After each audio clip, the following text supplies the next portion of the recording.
Hello, I'm Les Davis and welcome to the Mendip Hills. This is number 4 in a series of short films made by the Mendip Society about the Mendip Hills. And today we're going to look at the human impact on the landscape.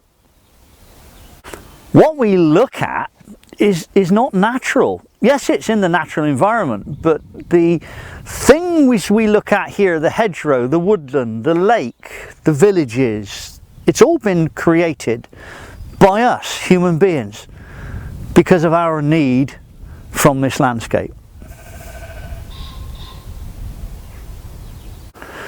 I'm stood in a woodland, beautiful woodland, full of trees.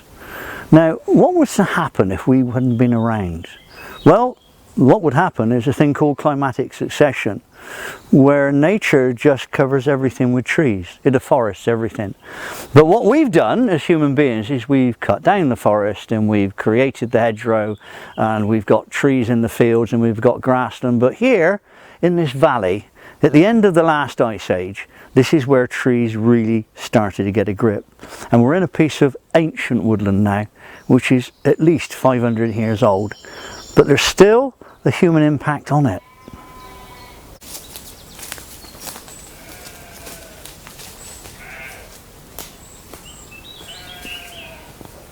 So why have I come here to this hole in the ground? Well, I've got a bit of iron grid work here, and if I clear back some of the vegetation, yeah, there's a bit of a squeeze. This is an ochre mine. So in the 1700s and the 1800s, miners were here actually digging this yellow ore out, and it was used in brass production. It was also used as a pigment in paint. And this is all that's left of it now. You can imagine what it must have been like to actually go down here and work with just a candle and a pick way down below the ground. Tough times, tough people.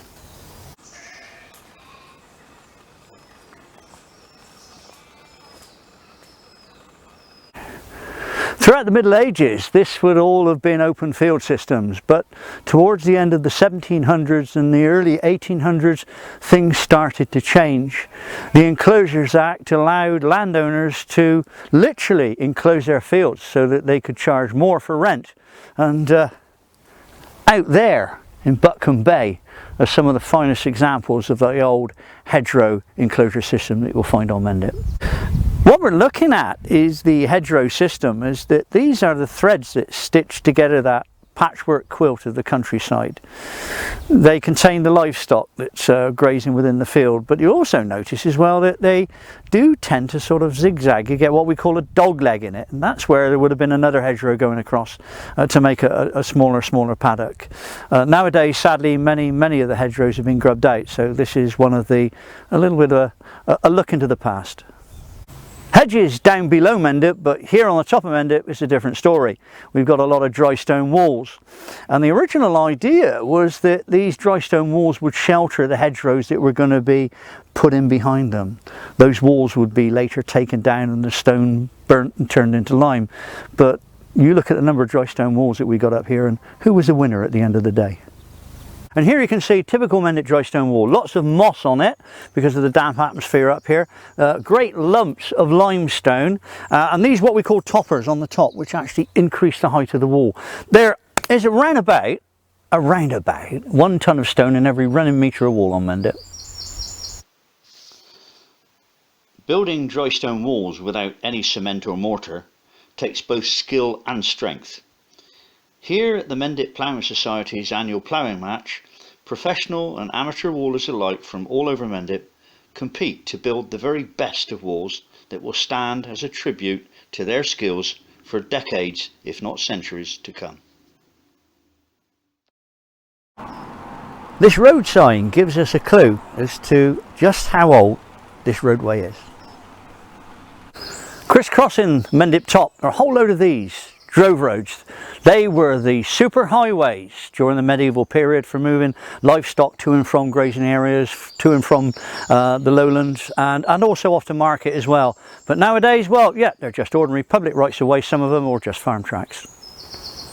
Here I am walking in the footsteps of the ancients, and I wonder how many thousand sheep have actually made this journey.